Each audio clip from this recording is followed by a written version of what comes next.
comes Harden with the greatest How does this keep happening? The surprise that is the San Antonio Spurs again. And who is the surprise name in the MVP conversation? Nikola Jokic is incredible, and you're about to see why. And who will be your 2019 All-Star starters? Could it be that PG-13 will replace the King? That would be a surprise.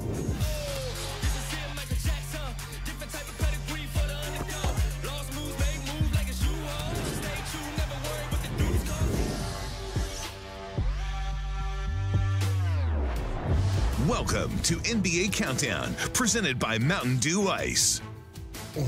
Welcome inside Studio H here in Los Angeles with the self-proclaimed inventor of the step back, Paul Pierce, yeah! And a man who knows that that's just not true, Stan Van Gundy. My name is Michelle Vito. We got a doubleheader tonight featuring 4 teams aspiring to more than just a playoff spot. It's a great Wednesday. We are overloaded with stuff, so let's run the stack. And we start with 4 words we hate to hear: Anthony Davis injury update. The brow hurt his left index finger Friday night, left his status again in doubt as the Pelicans struggle to stay afloat in a very difficult and very devastating West. And with that, I want to welcome in our good buddy Woj. What is the latest? Mr. Wojnarowski. Michelle, I talked to Anthony Davis's agent, Rich Paul, tonight, and he tells me that Davis could return as soon as next week from this finger injury. They met with and consulted with some hand specialists today, and they're going to reevaluate him on Friday, which is the 1-week anniversary of the injury Davis suffered in Portland. Then they're going to re-examine him every 48 to 72 hours. They need to see the swelling go down. They need to see the range of motion improve. But as Paul said, originally, yesterday, the day before, he had concerns that Davis might be out all the way through the All-Star break, but that's not the case. And for New Orleans, they need him back. They're on the outside looking in the Western Conference playoff chase, and they see an opportunity here to get him back as soon as maybe late next week. All right, so that's better news than we had first anticipated. Woj, don't go anywhere. I want to ask you guys. Pelicans seem to be stuck between a rock and a hard place. They obviously are up against it as far as wanting to keep Anthony Davis there. But if they start to fall further and further out of playoff contention, what does that do to their strategy? Well, look, I'm not moving Anthony Davis until he tells me he's not coming back, because he'll never recover from that. And look, I don't buy that there's not talent there. You don't get in this league with all the scoring to be the 3rd best offense in the league if there's not talent around him. I've been saying it. I'm a broken record. This team's going to have to decide they want to guard somebody, and that has nothing to do with the talent around him. This is time to show it. Yeah, I agree. I mean, you don't just get rid of Anthony Davis. He's a generational talent, and Coach is right. They just need improved defense. They can obviously score the ball.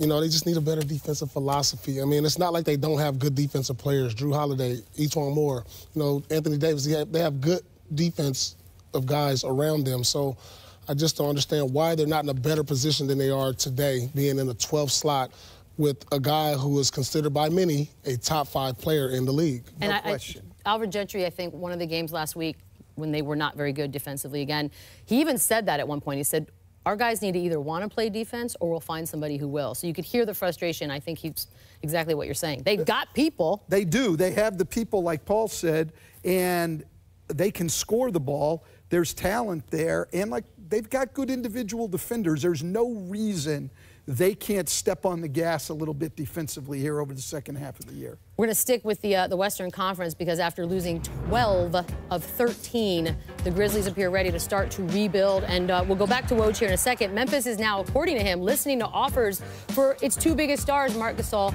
and Mike Conley. Gasol has a little over $25 million left, a player option left next season.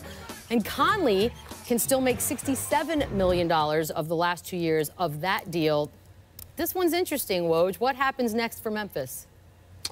Well, it will be interesting to see what the market looks like for both players, and that's what Memphis wanted to do between now and the trade deadline. With Marc Gasol, he can opt out of his contract at the end of this season. He's owed over $25 million next year if he wanted to opt in. So if you're going to trade for Marc Gasol, you want to know, number one, where his head is on opting in or out of the contract, and then if you want to re-sign him, which you'd likely do if you're going to give up some assets to trade for him, you're going to have to want a sense of what it's going to cost to do that. with Mike Conley, he's a younger player, 31 years old, but he'll essentially be guaranteed $67 million through 2021. And I think there's teams who are going to be willing to take that contract on and take on Mike Conley. But what's Memphis going to be able to get back in return? You know, they want what every team wants when they're trading, you know, veteran star players. They want draft picks. They want good young players. They want salary cap relief. Well, they may have to hope just to get one of those three, and teams may say, hey, we're taking out all of Conley's money. We're not looking to give you back much of value. That's what Memphis has to find out between now and the trade deadline, because they can just hold on to both of them and keep going forward for the rest of the season. They don't have to trade them. Woj, thank you. As always, stay warm out there on the East Coast. Paul, I'll start with you. Let's just play, where should they go? What's the best possible destination for Conley first? Right now, you know, a guy like Conley who's getting up there in age, got a big deal. You got to look at a team like Detroit. I mean, Reggie Jackson, he's been solid, but Mike Conley gives them a little more stability at the point guard. And for Mark, I think Brooklyn will be a good destination for him. Wow. I mean, they're a team on the rise. They may make the playoffs this year. They add another veteran center that has experience. So, I mean, that may be a good look for both of them. I can't read your face, Dan.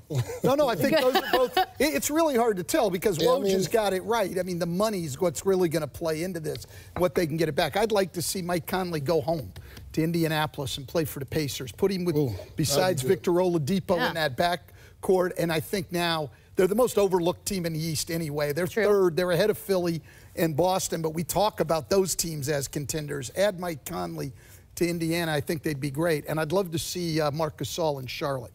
I don't know how they do that, but I'd like them to see him to get Kimba some help there to be able to keep him around. They don't have much on their front line, particularly offensively. I'd like to see him. That was some Eastern Conference love from both of you guys. That was very nice. It's a little easier to win in the East. That's fair. Our doubleheader starts out in the city of brotherly love, and we love having our pal Izzy Gutierrez on, who's reporting for us tonight from Philly. Izzy, how you doing?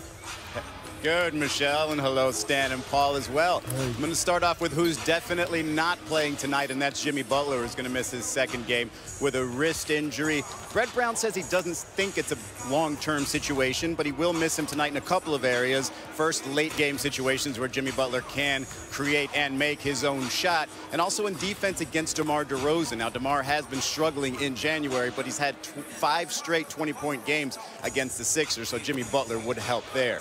Joel Embiid is still a game-time decision. He's going to go through his pregame warm-ups and everything like the same way he has the last few games, and he'll make this decision after that. Brett Brown, however, thinks he will play. Ben Simmons, who's been dealing with an upper respiratory issue, will play as well. Brett Brown said he is not 100% at all. You can see in his face that he hasn't slept much and looks weak, but he will play. And they'll probably give a little bit more responsibility to J.J. Redick and maybe some pick and rolls with him and Joel Embiid to take some of the pressure off of Ben. Michelle? Izzy, thank you so much. I like it. Embiid keeping things mysterious. Will he, won't he? There he is. He made things not cool for Russ on Saturday, swatted the life out of James Harden on Monday. Will he play tonight against the Spurs? We have yet to see, but I guess we'll find out soon. And we're just a day away from learning who will start the All-Star game. But first, our experts here, they'll pick the best of the West and the East next.